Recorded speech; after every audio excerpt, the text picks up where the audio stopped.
Buenos días, Hola. buenas tardes a los que ya pasa del mediodía. Qué gusto, Adrián, muchas gracias por la invitación. Eh, yo veo esto, bueno, pues quizá como un mensaje de mi parte, pero eh, siempre se queda uno con ganas de que sea conversación. Así que yo voy a poner algunas ideas sobre la mesa.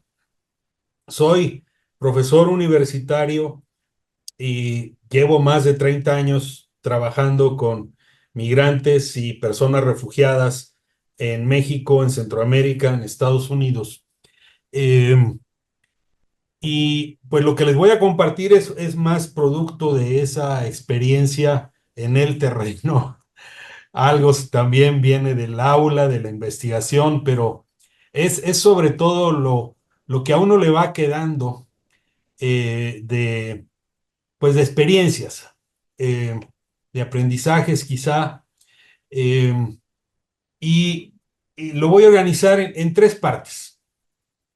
La primera parte es hablar de mexicanos y latinoamericanos en Estados Unidos, sea que hayan llegado ahí con papeles, sin papeles, como migrantes, como refugiados, etcétera.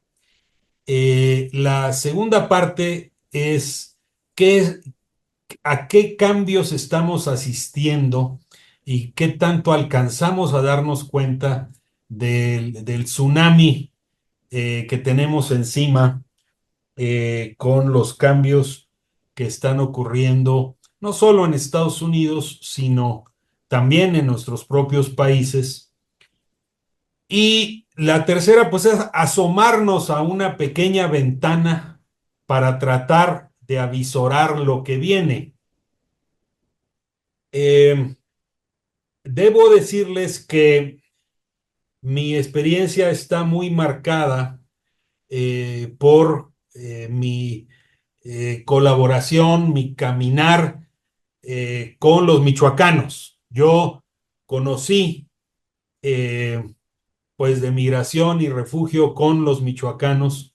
Me invitó a trabajar con él el gobernador Lázaro Cárdenas Batel y recorrí los 113 municipios de Michoacán y todos los lugares en donde hay concentraciones de michoacanos en Estados Unidos.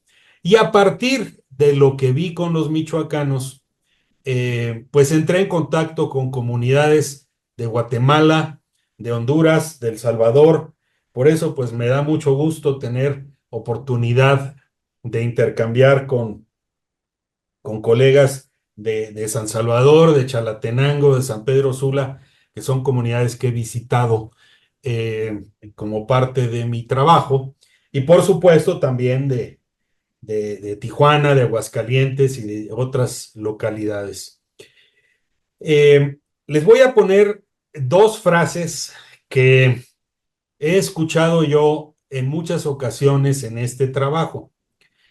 La primera es una frase que me compartió Oscar Chacón, un amigo, colega de muchos años, eh, de origen salvadoreño, pero que ha vivido en Estados Unidos la mayor parte de su vida, sobre todo en Chicago, y que conoce muy bien también a nuestras comunidades migrantes y refugiadas. Y él me dijo, mira, el sentir de la mayor parte de nuestra gente que está trabajando en Estados Unidos, como decía yo, a veces con papeles, a veces sin papeles, es, está resumido en estas palabras: los necesitamos, pero no los queremos. Es decir, los empleadores, los políticos, los patrones dicen necesitamos a la mano de obra mexicana, centroamericana, pero no los queremos. Incluso durante la pandemia, trabajadores mexicanos y centroamericanos fueron designados como essential workers, trabajadores esenciales, indispensables en servicios médicos, en alimentación, en vida asistida, assisted living, en muchas áreas de actividad, han sido designados como trabajadores esenciales, pero eso no tiene como consecuencia que se regularice su situación migratoria o que el próximo año, si son invitados a regresar, no tengan que arreglárselas por sí mismos con el coyote, con el pollero, etcétera, sino que tengan posibilidad de algo que se perdió desde el 11 de septiembre de 2001, que fue la circularidad migratoria, el poder ir y volver. Entonces, esa frase se escucha mucho, quizá no con esas mismas palabras, pero sí esa idea de decir, a estos trabajadores los necesitamos, pero no los queremos. No los queremos porque no forman parte de la minoría que gobierna, ya minoría relativa, que gobierna a Estados Unidos, que es la población de origen anglosajón, eh, que ve el país como suyo, eh, como descendientes de los padres fundadores, desapareciendo, por cierto, en el camino a los amerindios, a los pueblos autóctonos, a los nativos de este continente, de este hemisferio, a la población negra, y le digo negra porque ellos se llaman negros. Esto de African American es como un eufemismo que oculta la raíz de esta historia, de poblaciones enteras que fueron trasladadas a Estados Unidos como esclavos. La economía de Estados Unidos está fundada sobre el trabajo esclavo.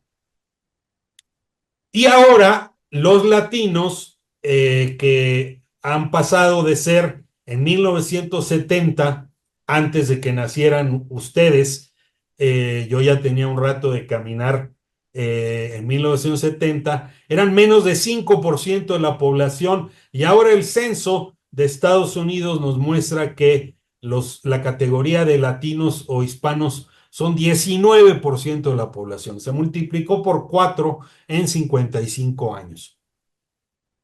Entonces, esa es la primera idea de que el melting pot no es tal. Hay una profunda segregación de raíz que continúa, y hoy quizá lo que se conoció como el movimiento de los derechos civiles en los años 60, 70 en Estados Unidos, hoy es protagonizado por trabajadores que pertenecen a estas poblaciones que son vistas como minoría, eh, pero que constituyen la savia, la sangre, que ha dado forma a Estados Unidos en décadas recientes. El segundo punto, Estados Unidos pues ha difundido un mito fundacional. Este mito fundacional es que es el país de la libertad, el país en donde cualquiera que trabaje fuerte le va a ir bien, el país del American Dream, del sueño americano. Y resulta que ese sueño no es para todos, ni siquiera no es para todos los migrantes, y tampoco para toda la población blanca en Estados Unidos. Y allí lo que están, le llamo mito porque lo que están ocultando es que Estados Unidos nunca ha aceptado lo que nosotros en México y en América Latina llamamos el mestizaje. ¿Qué es el mestizaje? Pues es la mezcla de sangre, de sangre. Nosotros en México, cuando nos enseñan historia, dicen que pues hubo cruza de españoles con indios, etcétera, aunque después la segregación de clases sociales permaneciera prácticamente igual. Pero en Estados Unidos es casi un crimen para los supremacistas blancos que piensan en la superioridad de la raza blanca el hecho de que una persona sea un mestizo, que sea resultado de cruza de sangre. Como el caso de Barack Obama, que es el resultado, la descendencia de una mujer anglosajona blanca y un hombre negro africano. Y como es el caso de la enorme mayoría de la población en México y de una buena parte de la población en Estados Unidos. Si puedo mencionar en este momento algo que está quizá a la mano, porque es una película en donde aparece Leonardo DiCaprio, que está en cartelera hoy, al menos aquí en la Ciudad de México, no sé dónde están ustedes, que se llama Una batalla después de otra. One Battle After Another.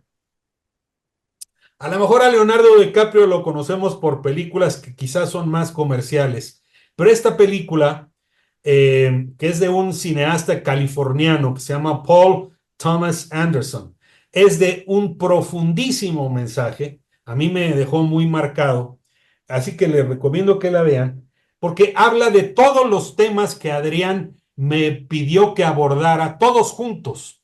Habla de el supremacismo blanco, habla de los inmigrantes, habla de los refugiados, habla de los amerindios, habla de el no mestizaje o la no aceptación del mestizaje en Estados Unidos, habla del autoritarismo político, habla de la revolución que subvierta el actual estado de cosas, habla de las redadas de ICE, habla de lo que ustedes están viviendo, los que estén o vivan en Estados Unidos o hayan vivido en Estados Unidos, eh, en donde hay una guerra. Hay otra serie que se llama Civil War. En este momento no me refiero a esa.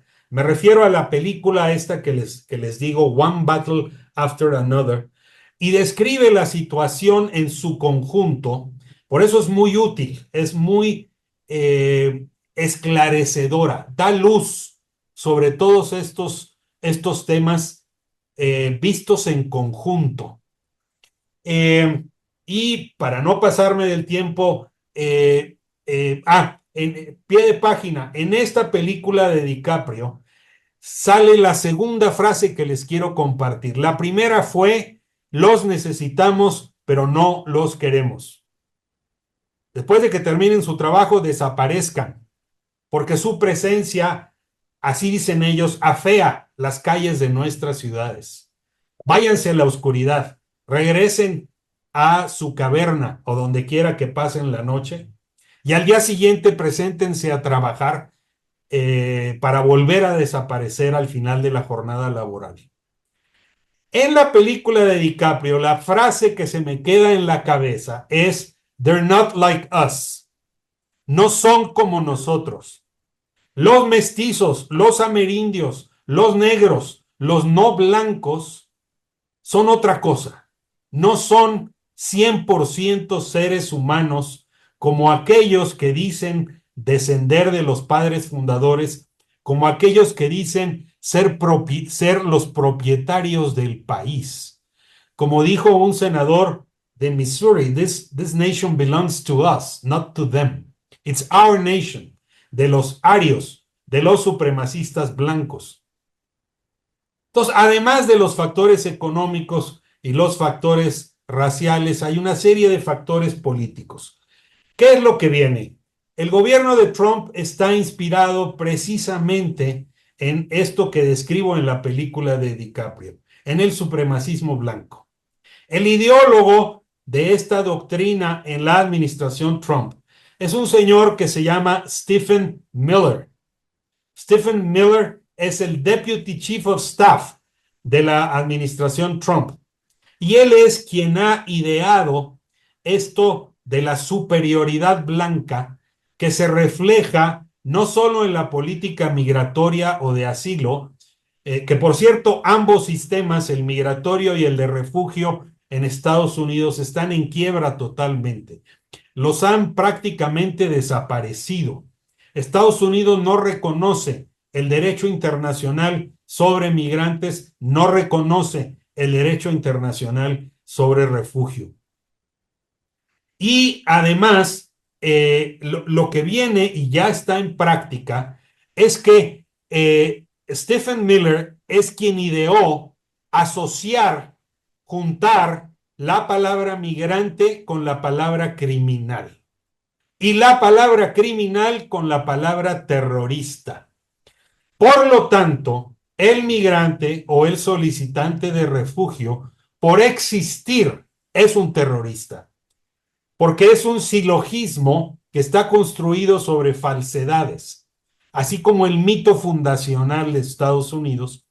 Y este silogismo, esta secuencia de ideas falsas, se va metiendo en la cabeza de muchas personas y entonces dicen, si es migrante es delincuente. Y si es delincuente probablemente o muy seguro va a ser terrorista.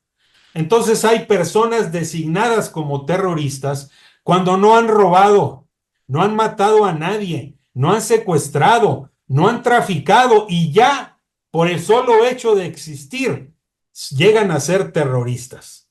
Por esta secuencia que construyó el señor Stephen Miller. Yo viví algún tiempo en Minnesota, en Minneapolis, que es una ciudad escandinava, de familias de origen escandinavo, sobre todo de Suecia.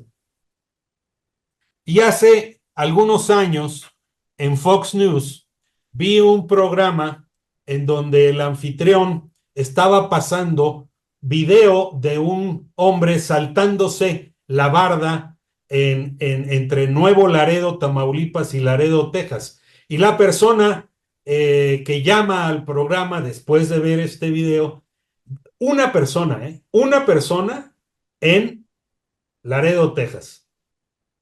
Y la persona de Minnesota llama y dice, oiga, esa persona o esas personas, ¿usted cree que me puedan invadir mi casa en Minnesota? Que está a 3,000 kilómetros, ¿eh?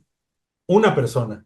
Y el anfitrión le dice, pero señora, claro que sí. Si estas son personas que vienen a atacar, vienen a invadir, estamos en guerra contra ellos. Dice, eso es lo que viene. Viene la profundización. Yo no digo que vaya a durar para siempre, pero el propósito de la administración Trump, y no necesariamente va a tener éxito en todas sus medidas, porque ustedes conocen mejor que yo la resistencia que ha generado en todos los ámbitos de la sociedad estadounidense estas medidas de Trump. Pero lo que viene es eso, la segregación que vimos como política oficial del apartheid. Viene ahora una segregación de la población legislada, autorizada, aprobada, una segregación a veces de jure, a veces de facto, en donde se impone lo que el supremacismo blanco ha dispuesto como the law of the land, como la ley del país. Dos palabras finales sobre México. A pesar del lenguaje en donde el gobierno del presidente López Obrador hasta 2024 y el gobierno de la presidenta Sheinbaum desde el 1 de octubre de 2024, acaba de cumplir un año, a pesar de que la retórica va en el sentido de apoyar la defensa de los derechos de migrantes y refugiados, en la realidad, en el terreno, en los hechos, no es así. El gobierno de la presidenta Sheinbaum, para cohabitar con Trump, utiliza hacia la tribuna, hacia los mexicanos durante la mañanera, un lenguaje de defensa de la soberanía, de exaltación de lo mexicano, pero lo que ocurre después es que tratan de complacer al señor Trump, tratan de apaciguar al señor Trump.